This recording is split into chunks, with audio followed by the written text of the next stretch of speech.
Hey YouTube, welcome to another episode of Ron's Rants. Money and your personal relationships. We've talked about a lot of different things. We've covered, assets versus liabilities, how to buy a car, various other topics around the subject of investing. The one that we haven't spoken about yet is probably the most important one, and that is, who you get involved with romantically. Like, how does your choice in mate influence your ability to build wealth? It's a huge influencer, probably the most important thing when it comes to your ability to reach your financial goals. So we're going to talk about that today.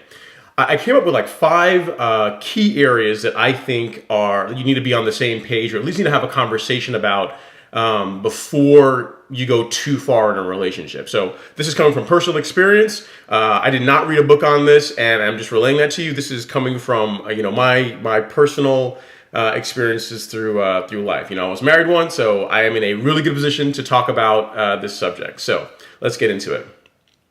The first thing that you want to make sure that you guys are on the same page on it, or at least you discuss first, is debt. So number one is debt, right? At some point, once you guys have been dating for a while, things are starting to get serious, and you realize that you want to take things to the next step to where, you might be getting married, or just you're committing to a long-term relationship. You guys need to understand where each other are as far as your debt position. So you need to bring up, how much student loan debt you have, if any, mortgages, car payments, credit cards, anything. Anyone and anything you owe money to needs to be put on the table. Because, even though technically, your debt is not, your significant other's debt, and vice versa, what affects them is going to affect you. So you need to know about it. So you guys absolutely got to get together and discuss that. And probably in addition to understanding where they currently are from a debt standpoint, is what their views on debt are in general.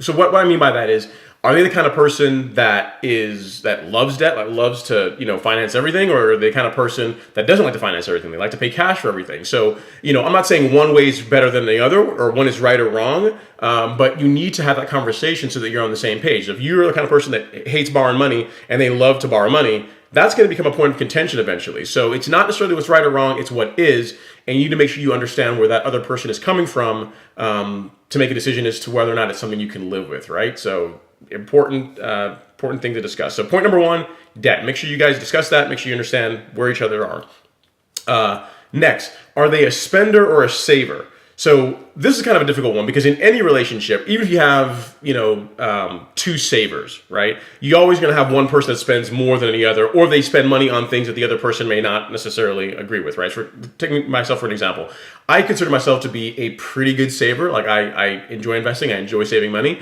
but I also enjoy like cars. I enjoy modifying cars and things like that, right? So I spend money on those things, but in general, I think in comparison to most of the population, I would consider myself to be a saver. So is the person that you're looking to get involved with, is he or she a saver or a spender? And if so, how much, right? Like how much of their income do they spend, and what do they put it on? What do they spend that money on? This kind of ties into debt, because if a person is carrying a lot of debt, especially consumer debt, like credit card debt, that kind of gives you an idea as to where they fall on that spectrum. So it's important you have a frank conversation about that, sharing your viewpoints, they share their viewpoints, and you guys can discuss it and kind of come to an agreement, or not come to an agreement, but at least it's been aired. Just like being a excessive spender is bad. I mean, if you're dating someone and they're really cheap, like, they never pick up the bill, they are fine with spending your money, but they'll never spend their own money, that's something you got to look at too, because to me, that's just as unattractive, right? Like a person that spends all their money that's not very smart, and a person that's incredibly cheap to where they hoard everything that they own, and what's mine is mine and what's yours is mine, that's not good either. So it's good to establish that. Again, most people are not that way. They kind of fall somewhere in the middle, but it's something you want to bring up, something to discuss, make sure that you guys are on the same page as far as that goes, as far as like spending and saving and where you fall on that spectrum. Next, financial goals. So do they have any financial goals? Do you have any financial goals, right? And if they do, what are they? What you're looking for here is, because here's the thing, right? It's really easy. If you tell someone, I think investing is important, or I think, putting money away for the future is important. They'll be like, yeah, so I totally agree. It's absolutely, you definitely should do that. It's super important to put money away for the future.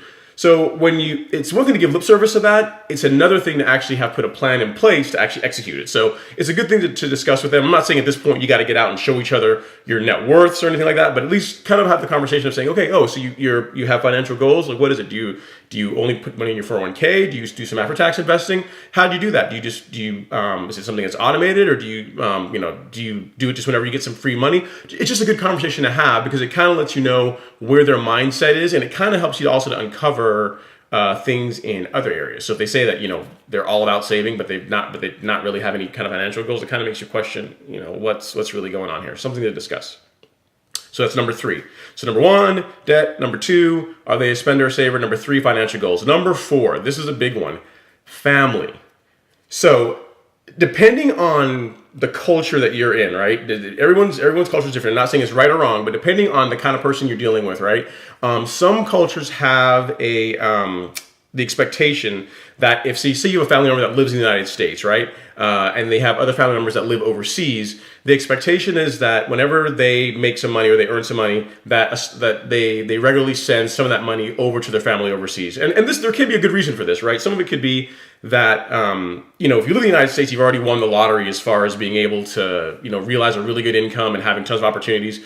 So if you or your significant other has family that lives in another country, perhaps it's something you do that you send them money on a regular basis to kind of help out with their expenses or to help them perhaps get their paperwork in order where they can come to the United States. So whatever it is, but it's something that needs to be discussed. I mean, this is not something that's going to apply to everyone, but if it does, if you do this or if your significant other does this, it's something you want to bring up. You want to make sure that you guys talk about, hey, I send money over to wherever, every time I get paid, a couple $100s or whatever it may be. And you need to make sure that you're either okay with it or your significant other is okay with that, right? And if you guys decide that, this is something we're going to continue to do, you need to establish like amounts and frequency. So make sure you understand how much money you're going to be sending, how often you're going to be spending it, you're going to be sending it, and if there's ever a point where it's going to stop. Because the last thing you want to do is get into a serious relationship. You guys are all in love and everything is super awesome.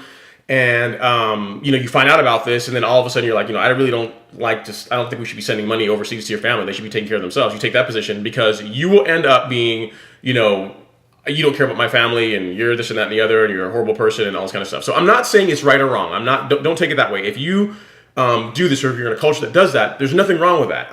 My point is saying that you want to make sure that you guys are both on the same page about it. Make sure you discuss it. Make sure that you both come to an agreement on it so that it's not going to become an issue later on, okay?